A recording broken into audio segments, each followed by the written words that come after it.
Shalom semuanya, bertemu kembali dengan saya Kersogo di channel ini.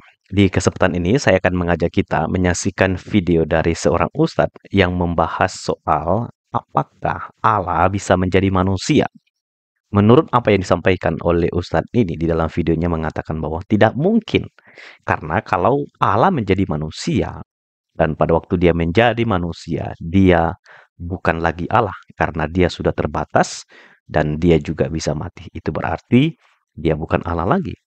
Karena itu di dalam konklusi daripada apa yang disampaikan oleh Ustadz dalam video tersebut bahwa Allah itu tidak mungkin mati.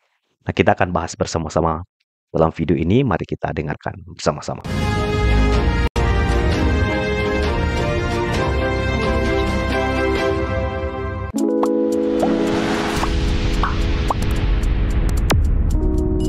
Apakah Allah bisa menjadi manusia? Enggak bisa.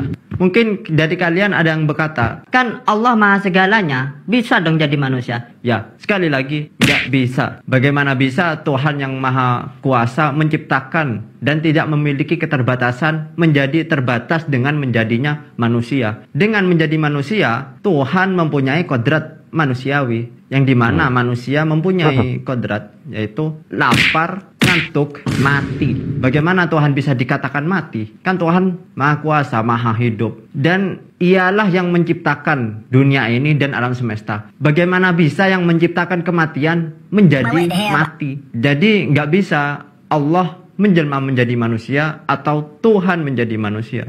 Nggak bisa. Nggak bisa. Ya, itulah video dari Ustadz ini ya. Jadi namanya di TikTok adalah @ze.yan. Anda juga bisa melihat videonya dan ada banyak sekali video-video yang dia buat. Salah satunya membahas soal apakah Allah bisa menjadi manusia. Walaupun di sini tidak menyebutkan ajaran kekristenan, tetapi kita tahulah pasti ini kaitannya dengan agama Kristen. Jadi saya sudah rincikan poin-poin yang dia sampaikan di dalam video yang sudah kita dengarkan tadi. Bahwa dia mengatakan, apakah Allah bisa menjadi manusia? Dan dia jawab sendiri dengan mengatakan bahwa ya itu tidak mungkin. Dan dia menyinggung bahwa saya yakin bahwa di antara kalian pasti ada yang berkata, loh dia kan Allah Maha Kuasa. Dia pasti bisa menjadi manusia. Karena dia adalah Allah Maha Segalanya. Dan dia juga menjawab sekali lagi, itu tidak mungkin. Bagaimana mungkin Allah yang tidak terbatas bisa menjadi terbatas karena menjadi manusia? Ini salah tulis ya. Bagaimana bisa dikatakan Tuhan waktu jadi lapar, ngantuk, dan mati? Ya, kalau dia Tuhan, nggak mungkin lapar, nggak mungkin ngantuk, nggak mungkin mati. Apalagi dia adalah pencipta. Bagaimana pencipta bisa mati?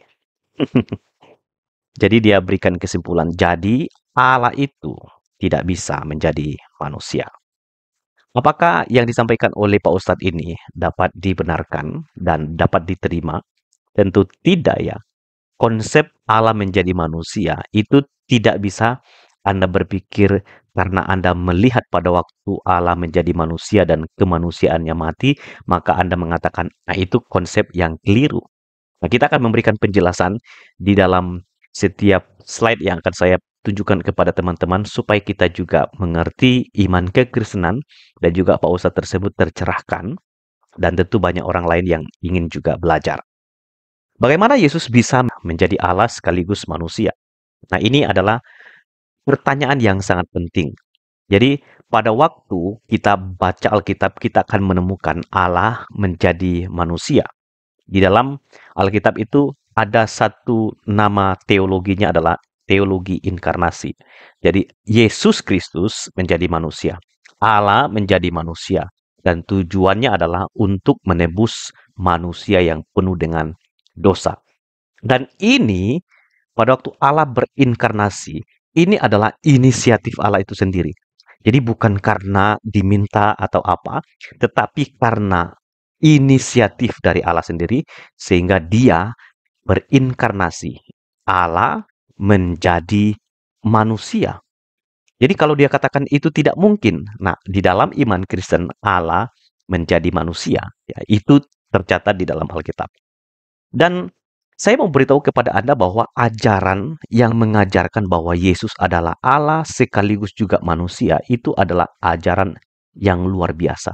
Dan ini tidak ada di agama apapun kecuali di dalam kekristenan.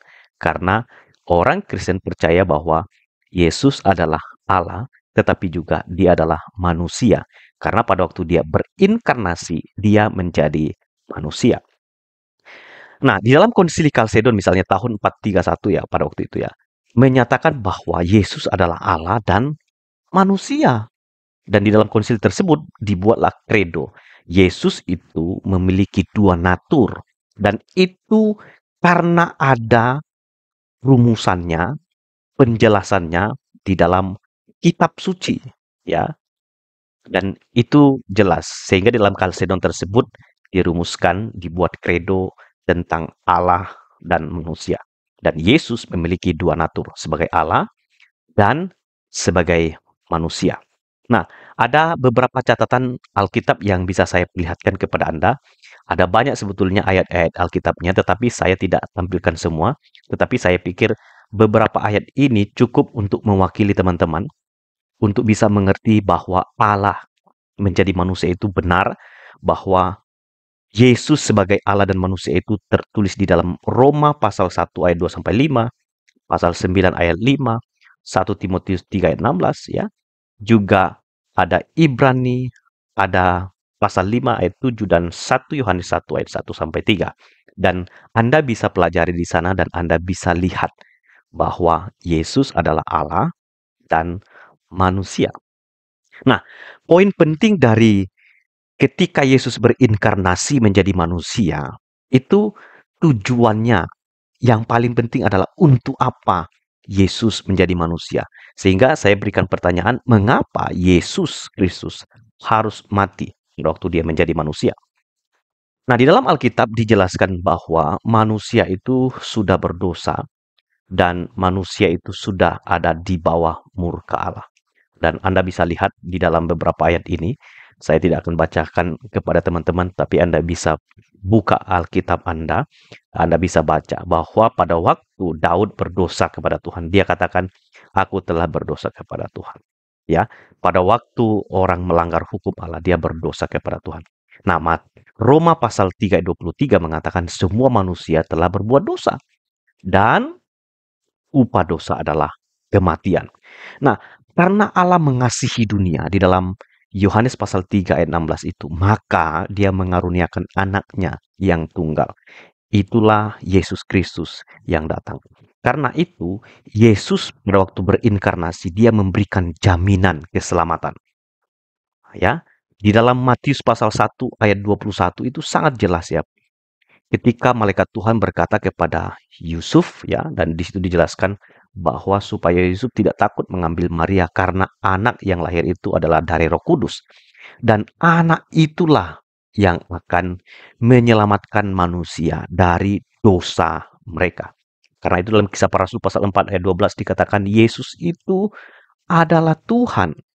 Dan Yohanes 14 ayat 6 adalah ayat yang sangat terkenal mengenai ego eimi.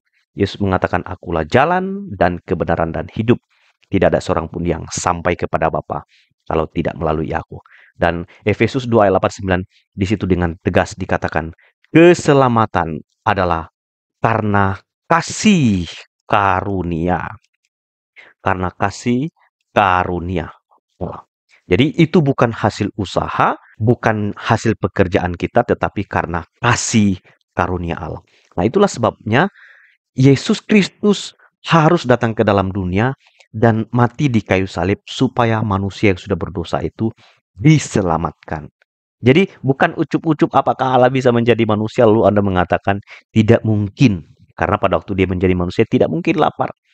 Nah, inilah yang tidak dipahami oleh orang yang tidak percaya kepada Yesus. Saya ajak kita baca dua ayat yang sudah saya siapkan ya. Dia yang tidak mengenal dosa telah dibuatnya menjadi dosa karena kita. Supaya dalam dia kita dibenarkan oleh Allah. Jadi kita tidak mungkin dibenarkan kalau tidak karena Kristus, karena Yesus Kristus. 1 Petrus pasal 3 ayat 18. Sebab juga Kristus telah mati sekali untuk segala dosa kita, Ia yang benar untuk orang yang tidak benar, supaya ia membawa kita kepada Allah. Ini sangat jelas. Ia yang telah dibunuh dalam keadaannya sebagai manusia, tetapi yang telah dibangkitkan menurut roh. Jadi, Kristus telah mati sekali untuk segala dosa kita. Ia yang benar untuk orang yang tidak benar, supaya ia membawa kita kepada Allah. Saya beritahu kepada Anda bahwa di dalam Yohanes dikatakan ya, kita nggak mungkin naik ke surga dengan usaha kita. Yang bisa kita lakukan adalah jatuh makin terpuruk, makin jauh dari Tuhan. Hanya yang datang dari surga, yang telah turun ke dalam dunia, dialah yang akan membawa kita ke surga untuk hidup di dalam kekekalan. Karena itu, pada waktu Anda bertanya, apakah Allah bisa menjadi manusia? Alkitab memberikan jawaban, Allah sudah menjadi manusia. Dan Yesus adalah Allah dan sekaligus juga manusia. Nah, karena itu saya akan ajak kita untuk melihat status orang percaya pada waktu dia percaya kepada Yesus. Harusnya kita yang dihukum, tetapi Yesus menggantikan kita. Jadi, Yesus menggantikan posisi kita. Ya, ada ayatnya 1 Petrus 3:18. Kita didamaikan dengan Allah. Awalnya karena dosa kita dimurkai oleh Allah, dan murka Allah itu adalah hukuman mati. Tapi Yesus Kristus mendamaikan kita dengan Allah. Terjadi rekonsiliasi, kita dibenarkan oleh Yesus Kristus ya. Dan kita ditebus dari segala pelanggaran kita, supaya kita memperoleh pengampunan dosa kita dan supaya kita diselamatkan. Dan kita dibenarkan, itu dalam Galatia pasal 3 ayat 24. Dan yang terakhir adalah kita diadopsi, kita diangkat menjadi anak-anak Allah. Jadi inilah status yang diterima oleh orang percaya pada waktu dia menerima Yesus Kristus sebagai Tuhan dan Juru Selamatnya. Jadi kalau Anda mengatakan tidak mungkin Allah menjadi manusia, apa yang tidak mungkin? Allah yang dipercaya oleh orang Kristen adalah Allah yang berkuasa. Dan pada waktu dia menjadi manusia, tujuannya adalah bukan hanya memperlihatkan dia berkuasa pada waktu dia menjadi manusia. Dia menjadi manusia karena ada tujuan supaya orang berdosa yang percaya kepada dia memperoleh keselamatan. Supaya saya dan saudara yang percaya kepada Yesus itu diselamatkan dan memperoleh hidup yang kekal. Karena itu, maukah Anda menerima Yesus sebagai Tuhan dan Juru Selamatmu? Engkau tidak mungkin menyelamatkan dirimu dengan usahamu, perbuatan amalmu, atau ibadahmu. Keselamatan hanya Anda dapatkan di dalam Yesus Kristus. Percayalah kepada Dia supaya saudara dan saya dapat diselamatkan. Saya pikir itu saja yang ingin saya sampaikan dalam video ini. Tuhan Yesus memberkati kita semua. Shalom.